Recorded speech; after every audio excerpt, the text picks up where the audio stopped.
time to tantalize your earbuds with creative makers and shakers. It's Creative Living, the podcast with Jane Klaus. This is Creative Living, the podcast, and I'm Jane Klaus. And today we're talking about color. So before we dive in and get into the rainbow, if you will, and introduce my guest, I have a little story to tell you. And I'm going to tell you a story about color just simply because I'm the host and I can. So when I was a little kid, purple was my favorite color growing up. Everything was purple, maybe a little lavender, and that kind of stuck for a while.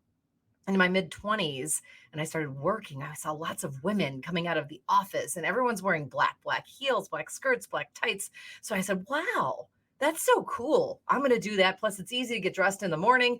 And so I filled up my closet with a bunch of black clothes, and that lasted about 3 weeks. And then I went back to my very colorful life. And ever since, I've added a splash of color to my walls and my home and my clothing and my couches and whatever it is, I'm adding color to it. You know, I look at it like boyfriends that I've loved. I've loved so many colors over the years. After purple, it was red, and then it was orange, and then it was hot pink and yellow. I love yellow. A long time obsession with yellow. I'm still loving yellow, but I'm moving into green.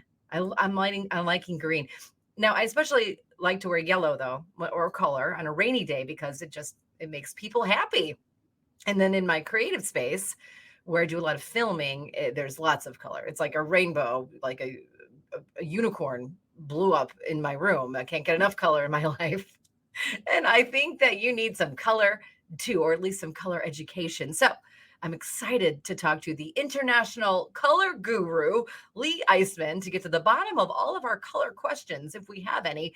Lee is the director of the Eiseman Center for Color Information and Training and the executive director of the Pantone Color Institute. She is the author of 10 books on color. Buy all 10, get 20. 10 and 10 is 20 because you'll lose one. She is recognized in major publications and around the world, including in Fortune magazine and the Wall Street Journal, as one of the most influential people in the world of color. I am so happy to welcome to Creative Living, Lee Eiseman. Hi, Lee. Hi, it's good to be here. Thank you. You are like a color. You're just like the pop culture most celebrated color icon. So I'm super excited to talk to you. When did you realize the color was your genius? Oh, that's a great question, because for me, it happened early on. And actually, I didn't discover it. I had a mother and an aunt who were very aware that as a child, I was kind of gifted when it came to color. I wasn't a painter, I wasn't an artist, but I always knew how to put colors together, what colors would work on the living room walls. And even from early childhood, my mother and my aunt would ask my advice about what colors to put together. It was almost like a natural affinity that I had. And of course, as I grew up and I got my education, color stayed a very important part of my learning process. But I realized when I became an adult that there's much more to color than just the aesthetics. And the psychology of color then really loomed large in my life.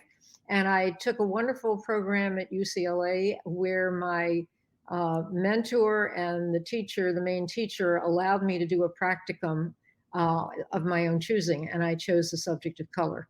And I had free reign to research, to do whatever my heart pleased, and with good guidance from them as well. So it kind of took that turn. It's not that I don't look at the aesthetics of color, of course I do, but it's the psychology of color and how I can teach that to others that is really my abiding passion now. And I love that. So what I think, first of all, is so cool is that you had this just innate ability to this natural connection with color from a young age, and then that puts you into this career. When you talk about the psychology of color, and one of the questions I wanted to ask, is there research done on psychology of color? And that's exactly what it is. Yes, exactly. There's a lot that's been written, but you also have to be aware that you've got to stay up to date. And one of the things that I talk about all the time in color is trends. And trends and directions, even socioeconomic reasonings can help to promote a color. And you said that you're leaning to green, and I have to tell you that green has gone through a big metamorphosis, most particularly starting in the 90s, when people were then really super aware that our ecology was being affected, the cleanliness in nature, the clean air, the clean water, all this was important. And so instead of one of the characters in the Muppets, Hmm. it's not easy being green. We Yeah. remember Kermit the Frog. Yeah. It became very easy to be green, and it was a good thing to become green. And since then, if your company is known as a green company, that is definitely an accolade. That's a good thing to be. Right, that's right, a green company. And again, back to the psychology of it, people look at you and say, "Oh, you're a green company," and it has more meaning than just being green. You're eco-friendly, you're sustainable. One of the Exactly. things that you do to help companies is help them make the best color choices for their product, their imaging, their development, their branding. Uh, why is it so important to pick the right color? And can you change your company's color as time goes on? Well, it is important to answer the first part of your question. It is important because that's what's implanted in the consumer's mind. That's the color that they associate with your particular product, your particular company, your brand. And it's really important to have that identifying color. But what does that color mean within the context of your industry? That's the most important. So, you choose a yellow, a green, a red, whatever. But what is the meaning of that color, and how does it impact your particular brand? That's what I have to work on. Tell me about what it is you're trying to sell, what you're trying to do, and let's find a color or color combinations, because it's usually more than Right. one color, that will best speak to what your needs are. So it is very, very important. And can you change it? Well, you can, but I'm asked that question all the time by various companies, various industries. And I say to them, if you want to completely wipe the slate clean, you don't want to be identified as that kind of a company anymore, Mhm. then perhaps it's time to change the color. But the other advice I give is don't throw the baby away with the bathwater. If you have equity within that color, you've built up that equity, you have a good reputation, you may want to refresh it a little bit. Maybe you want to tweak the color. And if it's a certain shade of orange, let's say, you want to make it deeper, you want to make it lighter, or combine it in a different way. So there's not one stock answer. It all depends on the company and what it is they're trying to promote and to do. Yeah, or evoke like a feeling. Like I picked yellow for my branding because it makes people happy and it's fun and enthusiastic. And if I'm talking about creativity, I want you to be swimming around in this like lovely, happy, creative world. But in the beginning, they wanted me to do yellow and blue, and I thought, well, that to me looks like the Chargers, the LA Chargers, the football team. And I'm like, nah, I don't really want the LA Chargers. Mhm. So it was like kind of back and forth with my marketing team. But I can see how you would pick a color, especially for a brand that would bring up an imagery and what you want somebody to feel when they think of your brand. Exactly. Now, Exactly. do colors ever go out of style? Well, at one point in time, we could say, yes, when yellow green was such a big deal in the, 60s and 70s. And then in the 80s, nobody wanted to touch it because we had been so pumped up with the avocados at that time. Nobody wanted an avocado kitchen in the 80s or Right, right. beyond. But something happens historically, and that is a whole new generation enters in. They look at those old avocado kitchens and they say, "Ooh, that's a cool color. I hadn't thought about using avocado in my kitchen." They have a completely different viewpoint than the next generation has. So we've got to be cautious. And if you're making a choice of a color, and avocado is a color that that represents to you, it was very old, that oldness is now gone. That was the Mhm, end of the 70s, and now mhm. we're back into those yellow greens again. But again, it's a matter of how you mix it. We're combining it not just with harvest gold, but we're combining it with amethyst, with gorgeous color combinations that give it a whole different view. I love those color combinations. Just when you said that we're combining it with gold, the avocado gold sounds so beautiful. But again, when you think about tastes changing, like the new generation would look at that and say, oh, it's nostalgia, it's vintage. What's Exactly. old is new. So it's sort of secular in a way, like fashion. You wore those, bell-bottom pants, like they're coming back now. Uh, Exactly. yeah, and so that's so interesting. So our tastes change in color because we change in our personality types. We grow up. Why do our personal tastes change? Like I went through, I don't know, 6 different colors in my life. Well, it can change depending on the time of your life, Mhm. as you pointed out. Often women who are going, or men who are going through separations or divorces, will often tell me that the color that they used to use is the color they don't even like anymore. Mm. They want something new. They want something fresh. They want to start their lives over again, so to speak. And that is the time to make that choice. With others, it's important for them to stay in that same spot and always choose the same colors, and they're never going to change. And more than likely, that's grandpa. It's not grandma. She's a little more open to it. But yes, you can change color depending on what stage of your life you're in. Absolutely. And that's interesting because you talk about changing color, your tastes change based on what's going on in your life. And there are certain palettes or color palettes that are associated with different moods, right? So Right. blue is what is blue is health and serenity. Well, yes, serenity, tranquility, but we've got to look at what shade of blue we're talking about. Mm-hmm. Really important because there are electric blues that are, just as exciting as red is. Mm-hmm. So you've got to be cautious when you pick up a magazine or go online and it says blue says such and such. Tell me what shade of blue we're talking about. That's really important.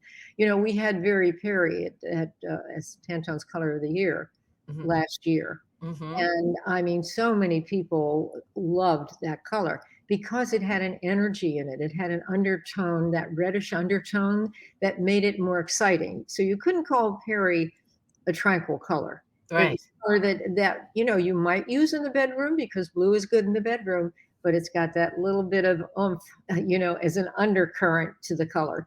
And sometimes people don't even recognize it. They can't verbalize it. They recognize it, they see it, and they say, "Ooh, I like it. It's brighter, it's fresher," but they don't know why. And part of my mission is to teach people why um, that color appeals to them. Oh, that's fascinating. So if I like hot pink because it reminds me of eating cake as a kid, we associate that with childish or childlike behavior, but maybe there's a different reason behind it. Yes, absolutely. I mean, you can associate childish behavior or childish beliefs with a color. Hmm. Now, you liked it, but there might have been someone who ate too much cotton candy and got sick to their stomach and can't stand the sight of hot pink anymore because it makes them think of the time they got sick. So, what I say to them, particularly if it's involved in a company and you've got to make a decision that's going to, you want that product to sell, it can't come just out of your head and your own personal likes and dislikes. What I point out is that happened in your childhood. Is that relative today? Does it have anything to do with your life today? It's an old memory. Let's try to cleanse ourselves of that old memory and look at pink in a different context. How else might we use that color that will add excitement and do away with the old concept that you have stuck in your brain? Yeah, and so how do you get people to understand why they like the color they like? Well, I think it's just like therapy, Mhm. if you can discover the reasons why is it? You analyze the color. What is it that I remember? And I've had clients who say to me, I can't tell you off the top of my head. I don't know why. But I say it's lodged in your memory bank. Give yourself time. And I've had clients who come back to me 2 weeks, 2 months afterwards and say, it finally occurred to me why it is I dislike that color. And then we examine it and say, is that, does that have anything to do with your life today or the branding color that you're choosing for your company? We got to get beyond that. Yeah, and so speaking of how we're feeling in our life today, we're all coming out of this major disruption of our life's course over the last few years. We're getting back out there. When we were all staying home, there was a lot of anxiety. We were redoing bedrooms, we were creating home offices. I'm sure there was a lot of painting going on, and there was a lot of what are we going to recolor this room because we have time. Has that time in our life affected our color choices in 2023? Oh, absolutely. No question.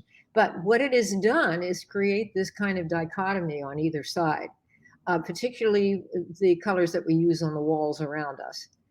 Some people will say, I was sequestered in those walls for Get two me and a out. half Yeah. years, however long. I am so sick of that color. I cannot wait to try something new. That's that attitude.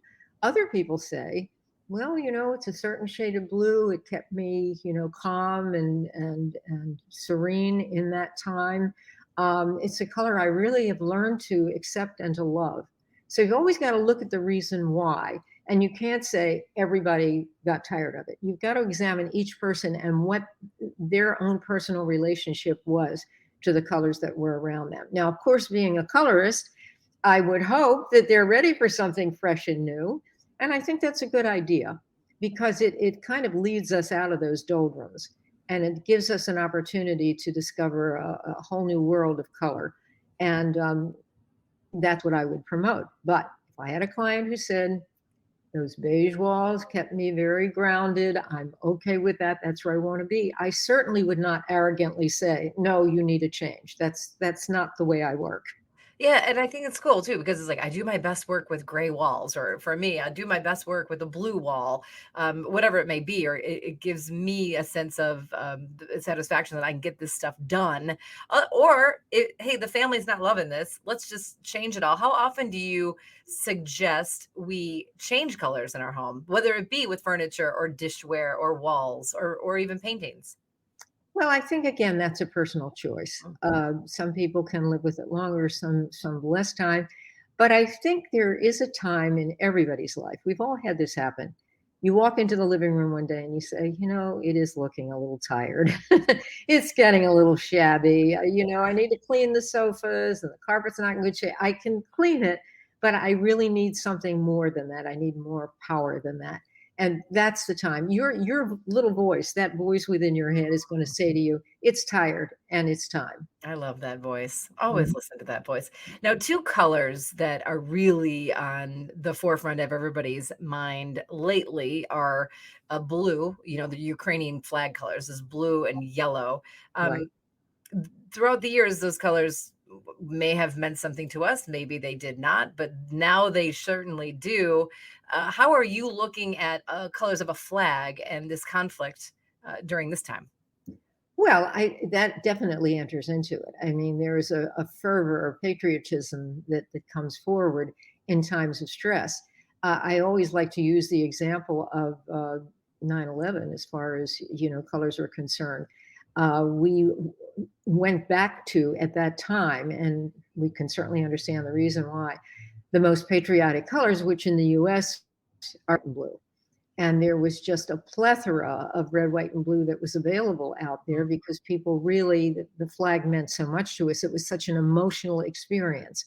And it also leads to a more traditional time. And at that particular time, we did get a little bit more. We went back into a nostalgia phase, Hmm. which has lasted since then, but nostalgia and retro can be different areas. I mean, when people say to me, well, in the 90s, a retro look, and I think, what? The The 90s? 90s isn't They're retro. right. Yeah. But they're right. It depends on your age group, right? Exactly. Yeah. Yeah, we may not think of it necessarily as retro, but nevertheless, again, it depends on the demographic you're talking to. Now, because you name a lot of colors through Pantone, would you have named the colors of the Ukrainian flag, or would you have renamed the red, white, and blue of our American flag? Well, the Pantone colors are really kind of the Bible of the color industry. Yes. So if you're going to change a color, it has a color name. It has a lot of repercussions.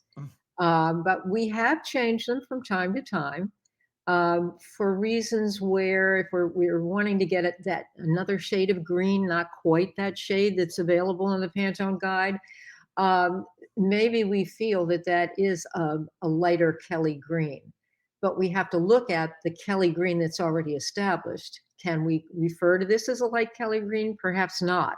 So we've got to be very thoughtful about the color naming, and we want it to be evocative more than anything else.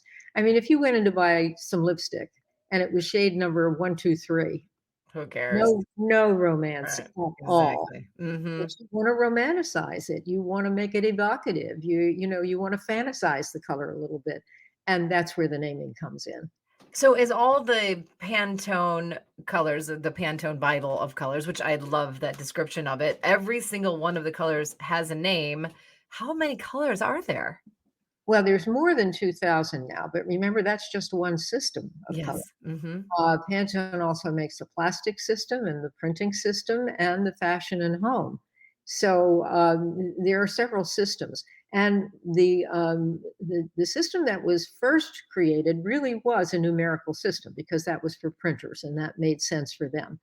But as they moved on later, and again, the romance of fashion, the romance of interior design, that demanded a name. And so that's when the names started to happen. I came on board in about 1985, and there were 500 colors that already had a name. And then each year I've been involved, or every time they do an upgrade and bring new colors in, then I'm involved in that naming process as well. And how do you pick the names? Oh my God, it can make you a little crazy because you can't go back and reuse what you've already Right, used. right. So you've got to go beyond that. And, nature is such a wonderful resource. Mm, Has to be. Nature in the form of animals, birds. We don't have a name for every bird. mhm. Certainly flowers are wonderful. Veggies, foodstuffs are always great because they're very evocative. And then you have the glamour names. So there are lots of resources to look at. And now with digital color being such a big deal, you can give them higher tech names as well. Oh. You have to be cautious that you don't give it a name that's going to stick with it. It's going to get old. Um, we had the recommendation of using Barney Purple at one time. Oh. I said, be a little cautious Mm, because Barney yeah. may not be popular forever, and the next generation may not even know who Barney is. So you do have to be very thoughtful and ingrained in what's happening in society around you as well.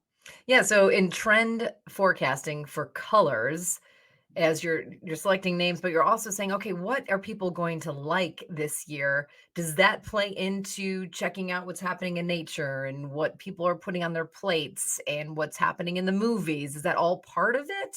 So how Absolutely. okay, so how are you yeah, go ahead. How are you forecasting those trends of colors? Well, you look at as I said before about green, the socioeconomic aspect of color. Mhm. What is it that's getting some publicity and will continue to get publicity? Maybe it's political, as you mentioned, the blue and the yellow, the Ukrainian colors.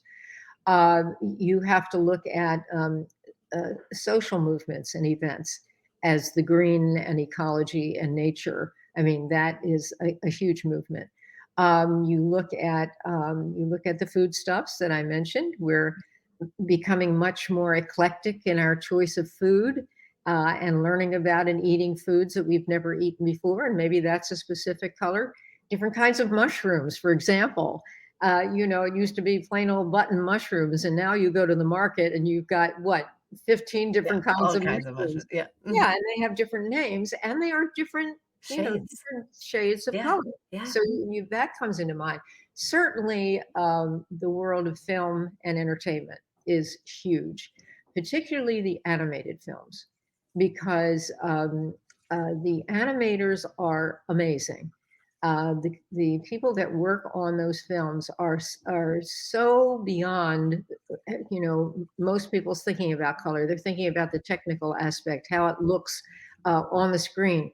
And if you're immersed in that color, whether you go into the movie house or you're streaming it, you Mhm. are still really attached to the colors that you see.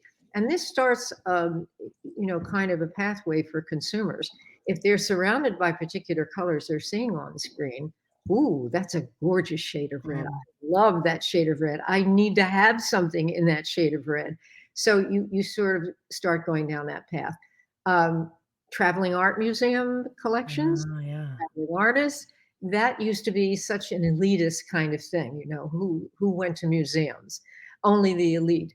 That stopped in the time of Steve Wynn bringing in the Jackson Pollock exhibit, Right, right? right, yeah, And you yeah. walked into the Bellagio and you saw the glass, the glass that was used by Chihuly and the Yeah. colors of that. I mean, it opened up a whole world of let's see what the artists are doing.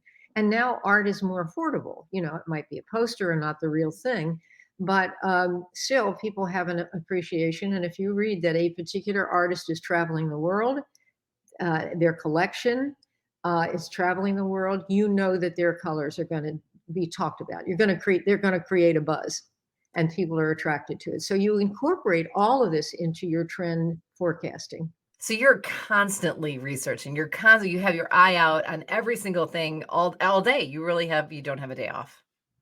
It's true. And it's not like work because it Right. becomes so much a part of who you are. And you notice other things. You look at the shape and the form and so on, and the story behind it. But still, for a colorist, it's the color that gets your eye first, and then you start to embroider around it. So let's talk about the 2023 color of the year, which is Viva Magenta. Yes. So I'm not a colorist. I would look at this and I'd say, oh, it's a beautiful pink. It's bold. It leans towards a red, maybe has an undertone of blue, but to me, it's a hot pink. How did we Mm. come up with the color? And what does it mean? Well, we came up with the color because we felt the timing issue again. We're coming out of the doldrums. Right. What color gives energy more than any other color? What color is dynamic, exciting? It just exudes that energy Hmm. that we all need coming out of the doldrums of the last few years. So it was very important for us to use an energy giving driven color. In addition to that, again, in looking through all of our research, we could see that the direction was definitely going to the reds. We hadn't done a red as a color of the year in a long time, and we felt the timing was absolutely right. So again, we look at all the influencers and put it all together and come up with the color that psychologically also tells a story and represents that dynamism that we all need now. But so because you can actually see really great and good colors, is Viva Magenta red or is it pink? It's really it's descended from red, Hmm. and you're very good in seeing that there is some blue in it, but there's also a counterbalancing, a little bit of a warmth too. Oh yeah. So it's one of those amazing colors that you can put it with lots of other things. And the beauty of it is that it works with warm and cool both. And that's not easy. If you do a very orangey red, that's going to work better with your warm colors. But if you do something that's got just a touch of each, it makes the color more universal. And that's what we were looking for. And we go to the scientists at Pantone and we say, this is what we need. Help us get there. I mean, it's a beautiful color. Absolutely love it. Speaking of colors, like red with undertones, I've always heard this. And since you're a color guru, you can tell me if this is true or false. They say reds with the undertone of orange are appealing to women, and reds with the undertone of blue are more appealing to men. So if you were going out and you wanted to meet somebody, let's say you're a woman, you want to meet a man, and you would wear nail polish or something red with the undertone of blue because they would be more drawn to it. Well, but there's other research that shows just the opposite. So you've Oh. got to be really, really cautious when you generalize. Hmm. I know that there have been in the last 10 years more research done on the color red, and it substantiates the excitement and the passion that goes with red. It's very provocative, no question of that. But again, I think that the individual reaction to it would really be that particular person and what they're most drawn to. I'd be hard pressed to make that general statement. Yeah, and you know what? I have no research. I'm just talking about me and my girlfriends in college, and we're like, "What color nail polish should I wear? This red or this red?" And I could be saying it wrong. It could be completely and totally opposite. Um, all right, you say that color, excuse me, you say that art and science all play a role in color. And we talked a little bit about, I guess, art. And I Mhm. would just assume that color is always art, but science too, because you're talking about nature. Well, it's science too, because there's a physiological effect that color can have, not Mm. just psychological. Mhm. I mean, think about it. From the time you were a kid, if you blush easily, the object of your affection walks by when you're in the 5th grade and you turn a vivid pink. You have no control over that. That's something that is inherently within that person that makes them blush or flush. So there is that aspect of color too. And there's also the ingrained properties of color. I mean, through eons of time, if we're using red as an example, red is the color of bloodshed. It is danger. Mm. It's aggression. We got to be a little cautious. Don't touch the fire. You're going to get burned. You learn that from the time you're a small child. So it's also learning process, being trained about color, but a lot of it is inherently already in your brain, ready to be dredged out. And of course, trends will always affect color. Are we seeing a lot of it? Did we see, are we seeing a lot of it come down the red carpet or, wherever, whatever we're looking at that particular time? That's trends, always trends, that you're influenced by what you see. Like, Mhm. listen, I never want to buy a blue car again because I grew up with always a blue car in the driveway. My parents, I don't want a blue car, you know? Yeah, yeah, yeah, So it exactly, influence. Yeah. exactly. Um, you have 10 books out, so I want to talk about 2 of them really quick. Book More Alive with Color. It's a color clock system to help you find different colors that reflect your personality and style. Can you talk about that? I think it's so cool. Yeah, well, it's a theory that I have developed where it relates colors to nature, and most human beings have a certain natural coloring, unless we've tampered it with a little bit. Mhm. But still, there's a natural tone, and it could be a warm tone, a cool tone, or something in between, which is what is really a little bit of both. It's a neutral tone, so to speak. And if you choose the colors that go within that natural palette that you have, it's a great building block. It's a way to start a wardrobe, continue to buy things where everything will go with everything else. Now, that doesn't mean that you don't ever, ever, ever cross over into another palette.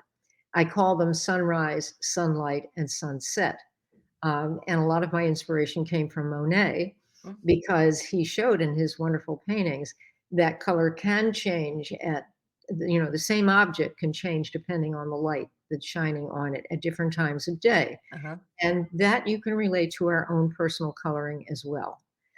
So again, I'm not one of these strict colorists that says, no, no, no, this is your palette. You only wear those colors. What I'm saying is that's the basis. And then if you want to reach out, if there's a trend, somebody gives you a gift, how do you creatively coordinate that with what you already have? So it's an interesting theory, and it's I developed it at a time when I thought people would be interested in that, and we're finding we still have a great deal of interest in it. Yes. Yeah, absolutely. I love it. Okay, so that book is called More Alive with Color. And the second one I wanted to make mention of, and you collaborated with the fashion historian E.P. Cutler on Mhm. Pantone on Fashion, A Century of Color and Design. Mhm. This is Yes. this is fantastic because you're going through color and fashion over history. Yes. Yes. It's astounding when you look at the colors, the styles of a particular era, and you start to address what was happening in that era that helped to provoke those colors. When we came out of World War II, there was an explosion of color because people had to wear army greens, hand-me-downs, things that Right. were shabby. So it's obvious that people were starved for color at that particular time. 60s were a time of, social revolution. Yeah. You're Yeah. not gonna have quiet colors at a time like that, and, psychedelics and increased drug use and all of those things that helped to influence what colors then became fashionable. So it's always an action and a reaction. Mhm. What's happening within a decade and then what happens a decade afterwards that can wipe out what happened before. Right now, historically, as far as fashion's concerned, Mhm. you've got an attitude of, you know what? If I love it, I'm going to wear it. I'm going to put them all together. I'll wear polka dots and a plaid. We Yeah. don't Yeah. have I love strict it. rules that Yeah. we had that, some people were raised with, and it's hard to get that out of your head. And if it's not your comfort level, then don't do it. What I'm saying to people is if you're more comfortable wearing a classic style and classic colors, it's got to speak to you. If that's who you are, and that's makes you feel good, then that's what you need to go with. My mission is just how to make that more comfortable for you and validate it and help you to open your eyes to maybe more possibilities as well. Yeah, so just be yourself. Just be your own true color. Yes, yes, exactly. And I'd ask you any last advice for color rules, but you just told us, be yourself. Yes, yes. I mean, there are guidelines that are helpful, but sometimes people look for rules, and I think that rules in color are just so rigid. Color is an art, and we need to relax some of those rules and go with what feels good. And give yourself permission to do that, and not listen to the other people who are the critics, because they're viewing it from a totally different standpoint. I mean, your mother-in-law may not like that color combination, but if it speaks to you and you like being surrounded by it, then be strong enough to let your own ingenuity and creativity come forth. I love it. There's so much we could learn from you. How can we find you if we want to pick up a book or jump onto one of your classes and training or get a hold of you? Well, I am going to be doing another class. We were on hold for a while. We did one last year, and we're doing another in Tucson in June. I'm very excited about that. It's going to be at a great resort. And it's a 3.5-day color program that you just get totally immersed in. You learn a lot about color, everything from color theory, but taught a little differently than it's generally taught, color psychology, color trends. You meet other people who are color aficionados. And of course, in addition to that, there are the 10 books. And you can find out more about those on my website, which is leatriceeisman.com. Everyone needs to go to leatriceeisman.com to learn more. You have great blogs up there. You've just got so much information there. And I thank you so much for being a part of Creative Living. You're fantastic. Listen, you're the coolest person really right now in my world. So I hope we can stay friends. Oh, that's so nice, Jane. Live better, creatively. For more inspiration, visit janeclaus.com. Thank you for listening.